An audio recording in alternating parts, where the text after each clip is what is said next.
இந்த வீடியோவில் 6, 8, 12ஆம் இடத்தில் இருக்கக்கூடிய கிரகத்தினுடைய வலிமையை எப்படி அளவிடுவது என்பதை பார்க்கலாம்.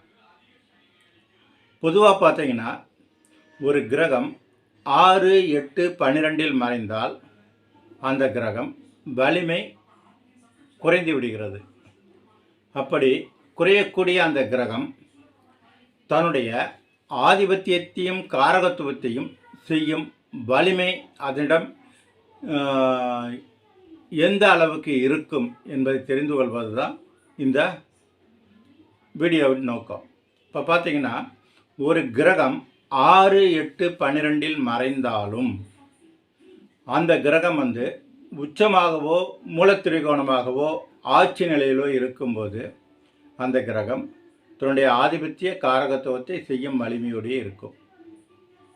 அதாவது நட்பு வலுவுக்கு மேலே இருக்கும்போது அந்த கிரகம் மறைந்தாலும் தன்னுடைய ஆதிபத்திய காரகத்துவத்தை செய்யும் தகுதியோடு இருக்கும். இது பார்த்திங்கன்னா தானபலத்தோடு இருக்கக்கூடிய கிரகம், உச்சம் மூலத்திரிகோணம் ஆட்சி அந்த அமைப்பு. ஓகேங்களா?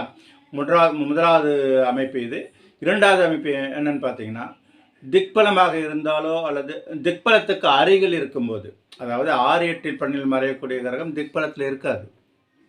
திக்பலத்துக்கு அருகில் இருக்கக்கூடிய கிரகம் அது தன்னுடைய காரகத்துவத்தை செய்யும் தகுதியோடு இருக்கும். பலம் அதற்கு பலத்தை 6, 8இல் மறைந்தாலும் அந்த கிரகம் வலிமையோடு இருக்கும். ஓகேங்களா?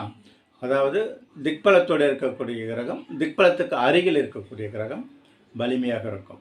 அதுக்கு அடுத்து என்னென்னு பார்த்தீங்கன்னா சுபரோடு சம்பந்தப்பட்ட கிரகம் 6, 8இல் மறைந்தாலும் 6, 8, 12இல் மறைந்தாலும் சுபரோடு சம்பந்தப்பட்ட கிரகம் ஒருவித வலிமையோடு இருக்கும்.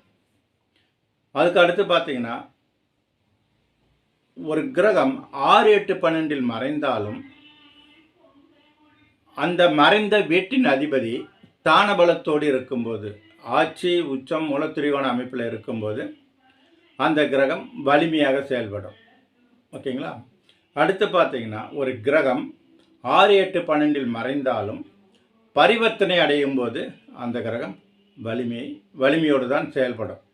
அப்போது ஒரு கிரகம் 6, 8, 12இல் மறைந்தாலும் அந்த கிரகம் ஆட்சியோ மூலத்திரிகோணமோ உச்சமாக இருக்க வேண்டும், அல்லது திக்பலத்திற்கு அருகில் இருக்க வேண்டும், அல்லது வீடு கொடுத்தவன் வலுவாக இருக்க வேண்டும், அல்லது சுவரோடு சம்பந்தப்பட்டு இருக்க வேண்டும், அல்லது பரிவர்த்தனையாக இருக்க வேண்டும்.